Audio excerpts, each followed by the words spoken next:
Gravando aqui agora. Então, essa filosofia iluminista, ela é muito importante porque ela vai servir de base para o nosso mundo contemporâneo, tá bom? Não é à toa que, do ponto de vista histórico, os historiadores também eles recortam o início da Idade Contemporânea ali com a Revolução Francesa. E a Revolução Francesa, ela foi influenciada diretamente pelas ideias do iluminismo, tá bom? Pelas ideias de racionalismo, do ideal da razão enquanto enquanto mola mestra para a organização política, econômica, social, para o desenvolvimento, para a evolução da sociedade, para o progresso da sociedade, né? Das sociedades. Então a gente vai ver que dentro desse contexto do iluminismo é que a gente situa o filósofo, né, de origem germânica, o Immanuel Kant, né? A gente diz que ele é alemão para facilitar o nosso entendimento, né? Mas não existia a Alemanha tal qual a gente entende geograficamente hoje, tá bom? Então, ele remonta toda aquela tradição germânica do pensamento, né? O Immanuel Kant é muito importante porque, e aí, deixa eu passando aqui. Seguinte, pessoal, a gente já viu na nossa trajetória até agora, que a filosofia renascentista, ela é dividida em dois grandes ramos no que diz respeito à questão do conhecimento.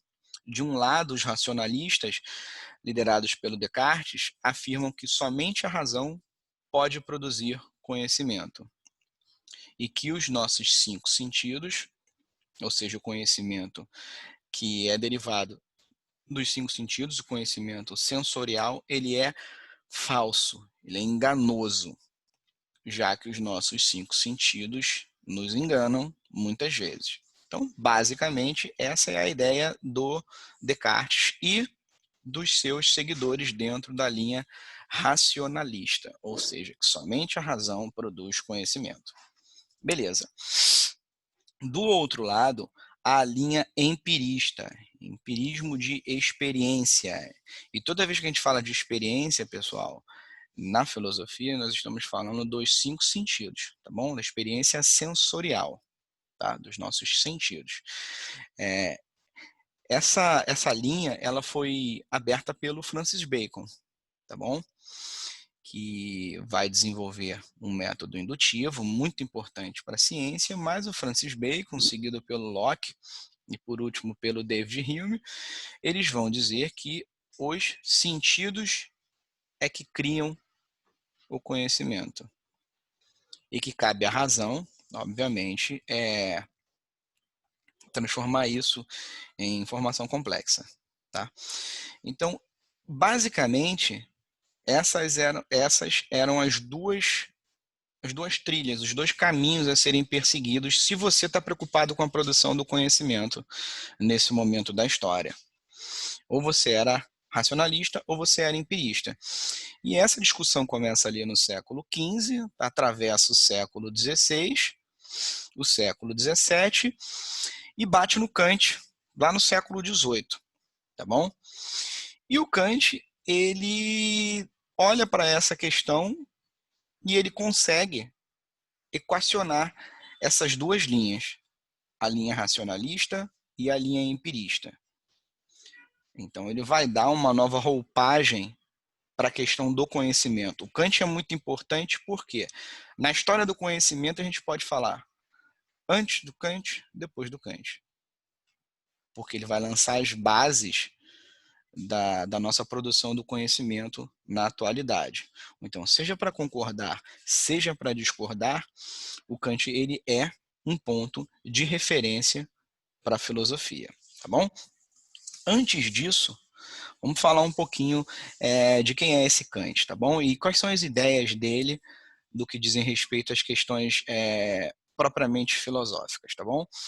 Então, o Kant ele é um filósofo alemão, tá bom? De origem germânica, que vive basicamente na mesma cidade, a cidadezinha de Königsberg, tá bom? Deu aula particular, né? Naquela época era comum os filósofos serem tutores. e começou depois, né, um pouco mais velho, começou a dar aula na faculdade da cidade, tá bom? E ele, ainda em vida, toma contato com as ideias do David Hume, principalmente, né? Ele era um pouco mais racionalista, digamos assim, até ele entrar em contato com as ideias do David Hume. E a partir do momento em que ele entra em contato com as ideias do Hume, o modo dele de pensar muda, porque ele vê que as questões propostas pelo David Hume são muito complexas, são muito profundas, a ponto de não dar, no ponto de vista dele, o Kant, para ignorar. Então, é a partir desse contato com David Hume que ele reformula a própria filosofia dele, né? O Kant ele tem uma grande predileção pela matemática, pela física, que são conhecimentos com maior grau de exatidão, se comparado, por exemplo, ao que hoje nós chamamos de ciências humanas, né? Então, é muito mais fácil você apontar a exatidão de um cálculo matemático do que o comportamento humano. Então, o Kant ele olha para a matemática e para a física e aponta para essas duas disciplinas modelos de exatidão que devem ser buscados, tá bom? Então, para o que a gente for falar agora, né, nessa aula, se encaixa muito bem nesses ramos de conhecimento, que hoje nós chamaríamos de ciências exatas, tá bom? Posto isso, o que do ponto de vista filosófico o Kant defende? Ele tem um texto chamado que é Esclarecimento, né?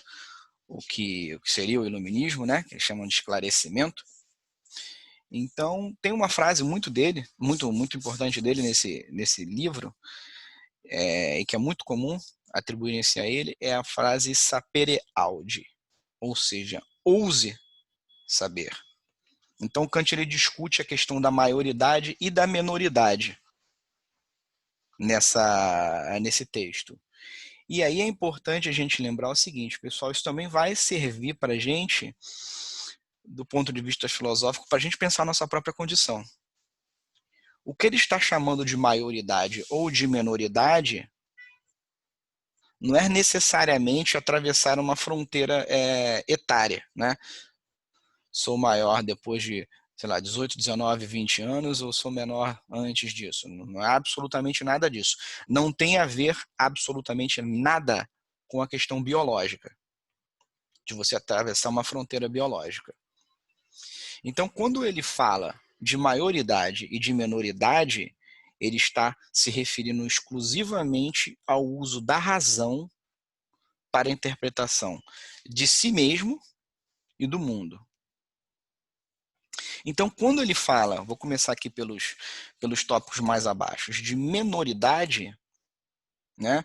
A gente estabelece uma menoridade com abre aspas, só para vocês entenderem mais fácil, com a questão da infantilidade, né? Do ser criança, do ser infantil, e não tem a ver, mais uma vez, com questão de idade, tem a ver com questão de maturidade.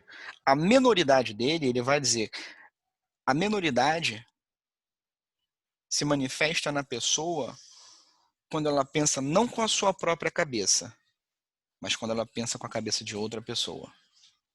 Não quando ela pensa com as suas próprias ideias, mas quando ela única e exclusivamente repete as ideias dos outros, tá bom?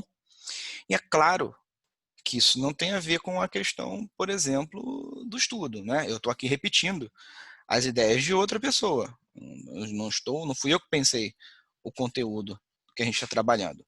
Mas não é isso que o Kant quer dizer. Quando o Kant fala de menoridade, ele fala de não utilizar a razão para pensar sobre si e para pensar sobre o mundo. Não pensar de forma crítica. Logo, repetir as ideias de outras pessoas. É isso que ele chama de pensar com a cabeça dos outros. Não é? E isso é fruto do que ele vai chamar de heteronomia. Ou seja, quando eu penso com a ajuda de outra pessoa. Quando outra pessoa, na verdade, pensa por mim. Então, há um ditado na filosofia que diz o seguinte: quando 10 pessoas pensam exatamente a mesma coisa, quer dizer que ninguém está pensando em nada. Porque não é possível que todos pensem exatamente a mesma coisa. Que todo mundo repita exatamente a mesma coisa. Né? Isso quem faz é o robô. O ser humano não. O ser humano, segundo Kant, deve ter, aí é o primeiro tópico lá, autonomia. O que é autonomia? É quando o indivíduo pensa por si mesmo, ou seja, sem a tutela de outra pessoa. O que é a tutela? Quando eu estou tutelando, por exemplo, uma criança, eu estou dizendo a ela o que ela deve fazer, como deve se comportar, o que é e o que não é. Ou seja, a criança, o menor do ponto de vista filosófico, ele não tem autonomia. Ele é heteronomo. Ele depende de outro para dizer a ele o que ele deve e o que ele não deve fazer. Isso é o oposto da autonomia. Então, a autonomia está ligada ao uso da razão. Mais uma vez, o uso da razão para autocompreensão e para a compreensão do mundo. A partir desse momento é que se chega à maioridade. Né? Por que o Kant está dizendo isso, pessoal? Maioridade ou menoridade não tem a ver com o seu acervo de conhecimento individual, de ter lido 10 ou 1000 livros. Tem a ver com o pensar de forma autônoma. Daí a frase dele, sapere aude, ouse saber.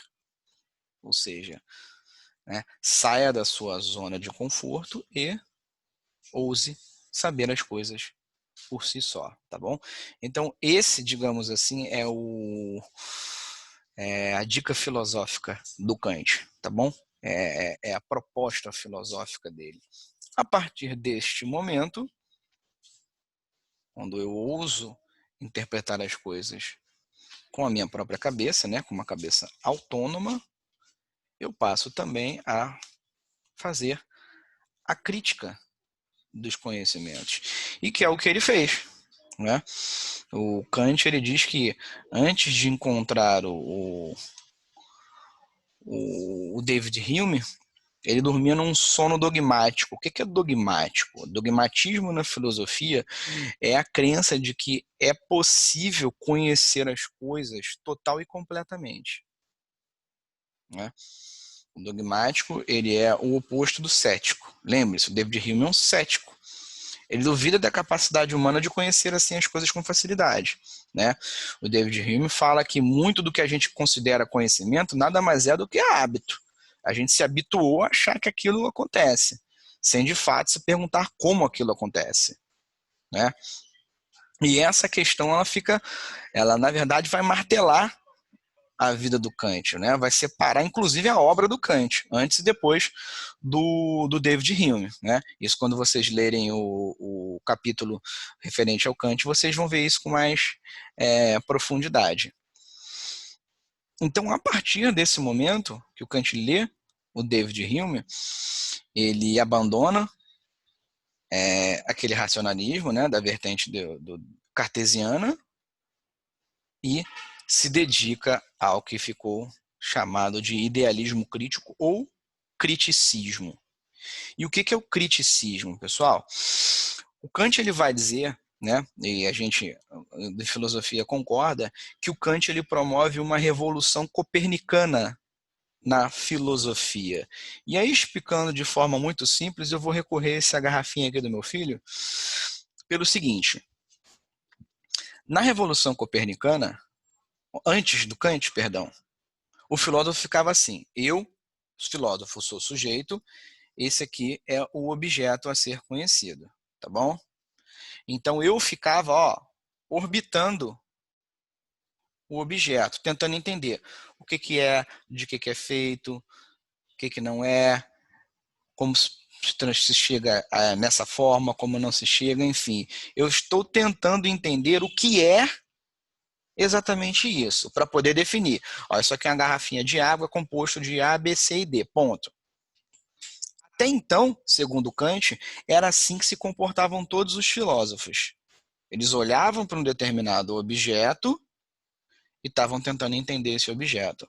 Só que o Kant ele vai inverter isso. Por que ele chama de revolução copernicana?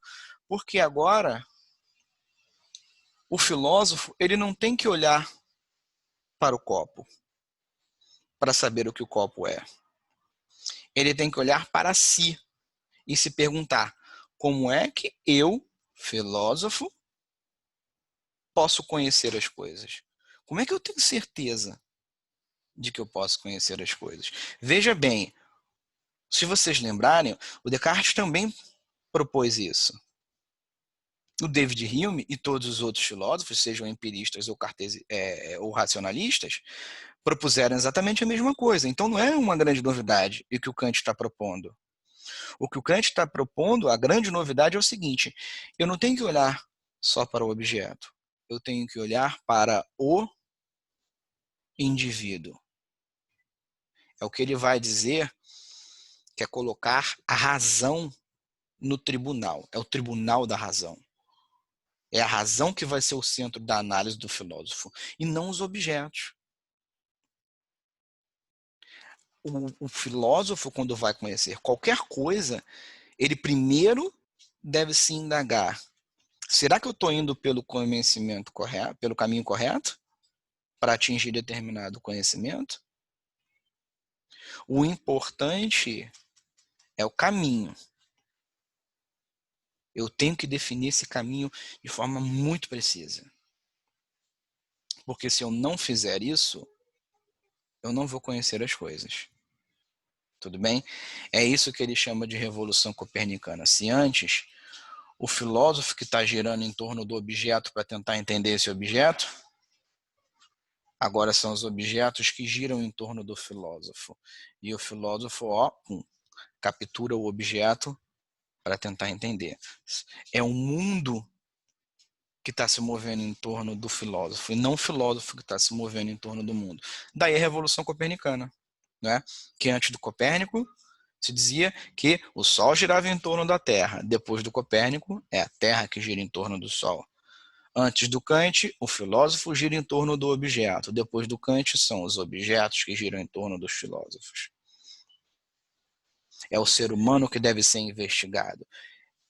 Por que é importante mostrar isso? Pelo seguinte motivo, pessoal. Eu vou adiantar aqui um pouquinho, depois eu volto. Eu quero que vocês prestem atenção no terceiro tópico aqui. Eu vou ler para vocês e vou explicar. Depois eu volto, tá bom? Fiquem tranquilos. Opa, o Alberto está chegando agora. O Kant ele defendeu o seguinte, ele falou o seguinte, é impossível que nós, seres humanos, conheçamos qualquer coisa profundamente. Primeira coisa. Ele vai chamar essa coisa, ou seja, o objeto, que é a garrafinha do meu filho, de númeno. Por favor, não confundir com número. É númeno. É a coisa. É o objeto. O Kant vai dizer assim em português: olha, é impossível você conhecer isso daqui com uma precisão exata. Impossível. Por quê? Né? Perguntariam os maiores de idade. E responderia ele: porque nós, seres humanos, nós somos limitados. Olha o ceticismo do Hume. Nós somos limitados por vários motivos, seja pelo acervo de conhecimento que a gente tem, seja pela tecnologia, seja por questões físicas mesmo, né? Nós sabemos que os seres humanos são de fato limitados, né? Em vários sentidos. Então nós somos limitados.